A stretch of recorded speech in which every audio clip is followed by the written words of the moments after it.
Welcome back to the channel, everyone. So in today's video, I thought I would talk about smoke. And this is probably one of the more commonly asked questions that I get whenever I'm putting up images on any social media here and on this YouTube channel. People are always asking about what smoke I'm using, what I'm using to create my smoke and all that kind of stuff. So I guess this video has been a long time coming, so I'm just now getting it together, and hopefully I can make it short and sweet and just kind of run you through my experience using smoke and how I choose what I choose to create the smoke to make things as easy and I guess economical at the end of the day for my different photo shoots. So let's just talk about smoke in general and why I like to use smoke and why you see smoke in a lot of people's images. And to me, it is just another element that can potentially raise the level of your images, bringing in a sense of drama, some depth to your images, and just an overall dimension that you get when you bring in that atmosphere. And it's kind of a way to, I guess, create a character of the atmosphere, set a mood, that type of thing. And I've got, as you can see back here, I've got colored light, and smoke is a great way to bring color out when you're backlighting your images with color. You kind of need something in the atmosphere to bring that color out. If you don't have anything between your subject and that light there, then the only hint you're going to see of color most of the time is just going to be on their skin tones or on their wardrobe, that type of thing, which, this all goes back to what type of images you're trying to create. But smoke will help definitely bring that in a little bit more, and like I said, it'll just give an uptick in the drama. Now, I can't get too far in this video without discussing the elephant in the room when you're wanting to bring smoke into your photo shoot, and that is the potential of setting off fire alarms.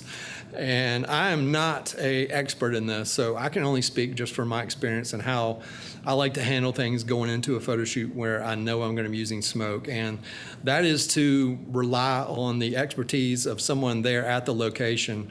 I like to discuss this with someone on the site, find out, sometimes if they can turn the alarm off. I know we had a photo shoot in a lobby in a ballroom of a hotel, and they were able to, I guess they had different zones for their fire detection, and so they were able to turn that section off while we did the shoot, so we didn't have to worry about setting off any alarms and then them emptying the hotel, which would have been a complete mess. So that was, and we figured that out before the shoot. So I think at whatever level you need to discuss that with someone on site. I think the worst thing you can do is just roll in there, light up your smoke machines and fill the room with smoke, set off the alarm, and the fire department has to show up, and everything pretty much comes to a screeching halt. And that is exactly what we do not want. So that is basically the main advice I can give in that department. So let's move from that to, I basically have three different machines or mechanisms that I like to use to produce the smoke. And when I'm looking to decide like which one I'm going to use, it really comes down to like the scope of the shoot, how many people I'm going to be working with. If it's a big group of people, or it's going to be like an all-day type thing. The size of the space, that is another huge consideration. And then sometimes the airflow in the space kind of comes into play as well. Because working with smoke, you really need to be able to control the smoke. That is an element I don't think people really think of until you put on a couple of photo shoots with smoke, and then if you get like a room too smoky, you're going to start having some issues with having a lot of smoke between you and your subject. You're going to start losing basically contrast, sharpness, all that stuff that you're wanting to have with the smoke. You're going to start losing it because you have too much smoke in the room, and that's where you kind of need to decide what mechanism, what tool you're going to use to create that smoke. And I say that because I believe that's kind of the most sensitive area is between the lens and your subject.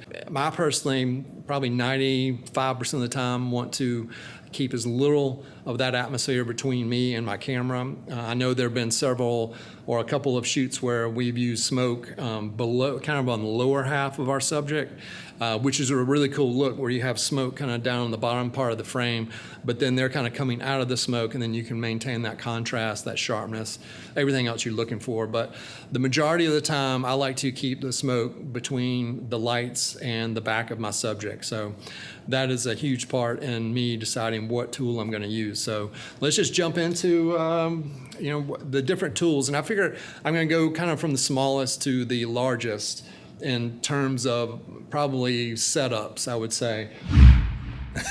So I thought I would jump in here real quick and just talk about today's video sponsor, which is the workshop that I'm putting on with Brad Deal and Danny Mack right here in Columbia, South Carolina.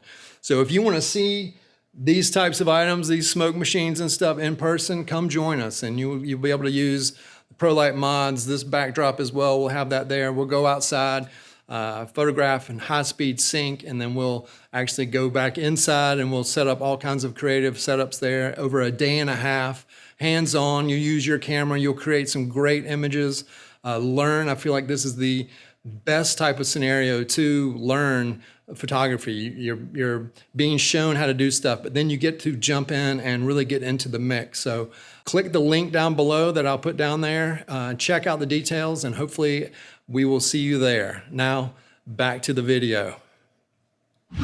And I would call this guy here, the Atmosphere Aerosol, the most convenient of the three different items or three different ways I'm going to create smoke. This guy is just, they come in these cans. I will say, and I've got a discount code that I put on the screen here for those of you that want to potentially order this. And you'll want to, if you're going to go this route, you're going to want to order multiple cans because that's how you save money.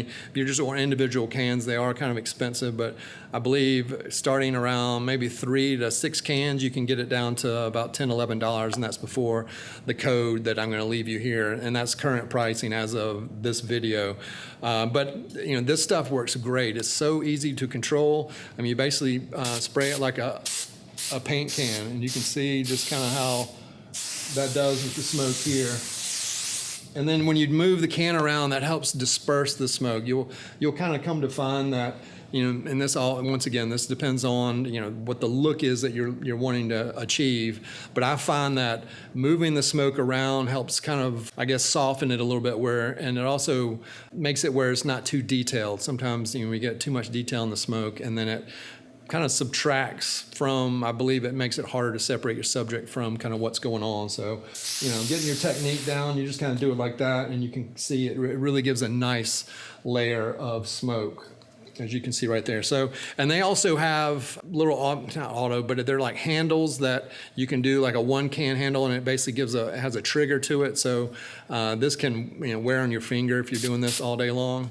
They also now, I just noticed they have a dual can one. So if you really need to crank out some smoke, then you can use their dual can trigger mechanism there. But let's talk about money here. So these are about $11 a can. So then that's kind of where the element of how, what the scope of the shoot is going to be, like how many people, how long it's going to be, to where economically this might not make sense, but in certain cases it's going to be really your only avenue, like in a small space like this.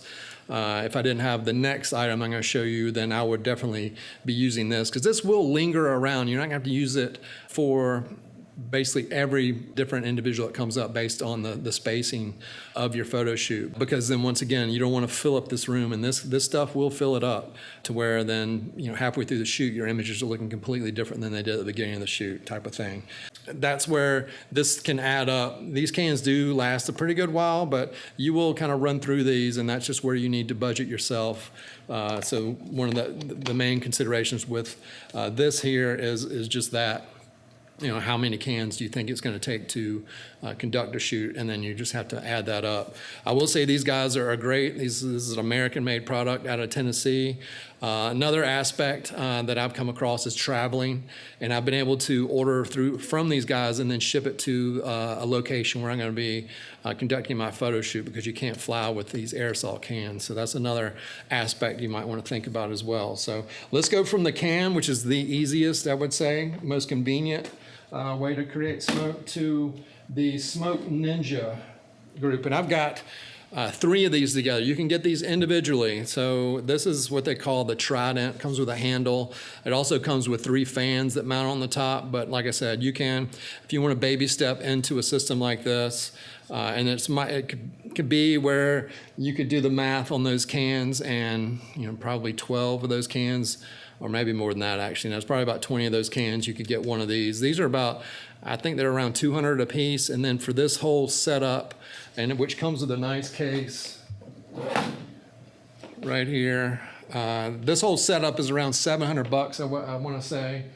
So it's not cheap. So the economical, or that aspect of it is going to be, there's a upfront charge on that, and then you can get, which is kind of nice, they have what they call their cloud formula, and it comes in these little bottles here, and these are 100 milliliter bottles, which is right at the amount that you can fly with on liquid. So if you need to fly somewhere, you need to have smoke there, you can order from those guys and have them ship the atmosphere aerosol. Or if you have this system, there are batteries in here, so you're going to have to probably check the, well, you're not going to check, you have to carry this on in your carry-on luggage, but you can bring this because it's small enough. And I'm not going to run through just how everything works on this. I will say this is a super solid system, and this is it's really impressive, everything that's going on in the system. And like I said, with that Trident kit, there are 3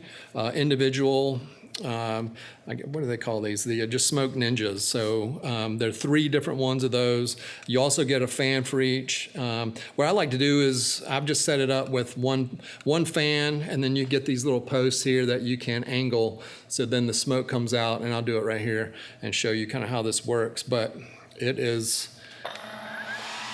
something that'll really crank some smoke out. As you can see, really quickly, it can fill up a space like this. So that once again, that is the consideration you'll have to take into account. But you can see how nice the smoke is back there, and how quickly this can fill up this room. So that's positive and potentially negative. You got to be careful and make sure you're not filling out the space too much.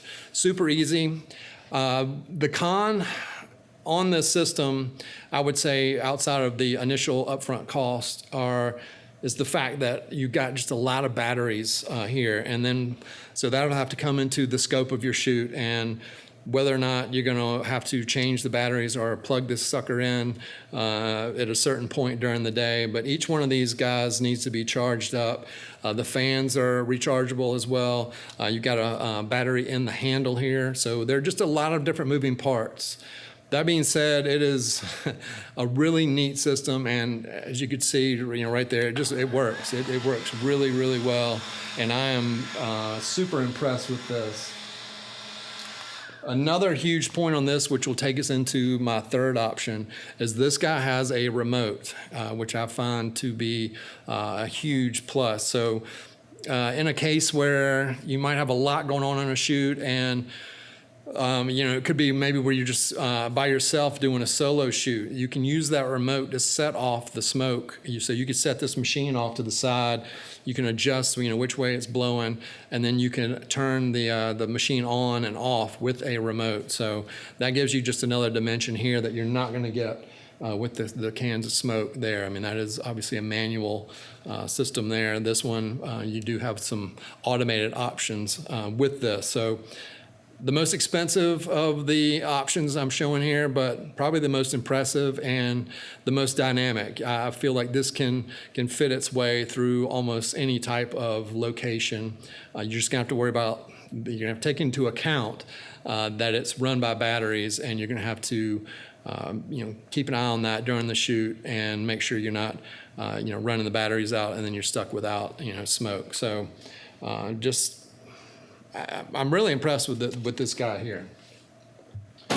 The last option, which I'm not going to turn on in here, but I'll show some B-roll from some of my shoots, is this machine here that I've gotten off Amazon. This is the ADJ VF 1300. And this guy can crank out a lot of smoke. And this is kind of your old school smoke machine. I like it because it's got this little handle here, so then, or bracket I should say here, so you can set it at different angles on the floor. And I use this for my biggest setup. So when I'm doing stuff for like a week-long shoot over here with the football team, this is my go-to guy. And once again, I'm kind of going back to the previous machine, or the Smoke Ninja Trident. This guy here has a remote, and I just find it, I would not be recommending this machine if it didn't have this little cheap remote, which works. And I've actually got two of these guys. So, you know, the airflow in these locations that you kind of sometimes you have to be mindful of, you know, when the air turns on, it can be moving, it'll move your smoke in certain different directions. So you have to kind of take that into account when you set these guys up. And sometimes I'll have two of them. I'll have one on either end. You can set them at different channels, or you can set them on the same channel, so then they fire at the same time. So I think for the ultimate amount of smoke and the price on this, I believe these are like 170, somewhere around there. It bounces around from probably 160 to 200 bucks for this machine, which is a real bargain. You're not going to want to travel with that though, for multiple reasons. It's just big, and then there's a lot of fluid that goes in the back of it. So that is a kind of a con. So I use that locally. I mean, it's cheap enough though if you've got a budget where you could order those and, you know, have them delivered to a certain location. That's definitely an option. But then you don't want to use something like that in a space like this, or you're going to fill everything in here with smoke and quickly lose control of what it is that you're doing. And I'm going to show one more variable that comes into play. And that is the type of, I guess, fog juice, or whatever you want to call this stuff, that you can use in these machines. And I've got two different ones here. This is what they call a quick dissipating fog smoke, which once it comes out, it dissipates. It helps you control what you're doing. And like I was talking about, where you fill up a room, this helps alleviate that because it does dissipate fairly quickly, sometimes too quickly. Actually, for me, it dissipates too quickly. And so then what I started doing is actually mixing that with this medium density fog fluid. And you get like the heavy density, you can get like low hanging fog. There are all kinds of different ones you can practice with or play around with to see what works for you. But I've currently been mixing that with this. So I guess it's a step up from the quick dissipating, and then a step down from the medium. So I find that works pretty well. It doesn't, you know, last thing I like to do is just completely create some haze that just hangs around. You know, you can be done with the photo shoot and the whole room just stays super smoky. And so I try to avoid that as much as possible. But that is definitely another element you can, you know, bring into play, and it's a reason why they make different styles of fog juice. So, you know, depending on what it is that you want to do, that is another element of how to control that. All right, so I hope by showing this info and sharing some of my experiences that I've answered some, if not all of your questions when it comes to smoke. I probably haven't answered them all, but if you've got other comments or questions, drop those down below. And if I can't help there, then hopefully someone that comes along and watches this can chime in themselves. And if you have any horror stories about the fire department showing up your photo shoot, you know, leave those down below. And more importantly, I guess the lessons that you learned from that happening. If y'all find this video to be worthy, please give it a thumbs up. It helps the algorithm, I believe, here on YouTube. If you want to see more content like this, hit that subscribe button down there and the little bell so YouTube will let you know when I'm back on here. In the meantime, you can find me on social media over at Quantz Photo and at Pro Light Mods. You can see back here, which worked great with this smoke. Y'all stay safe and healthy out there, and I will see y'all again soon in the next one.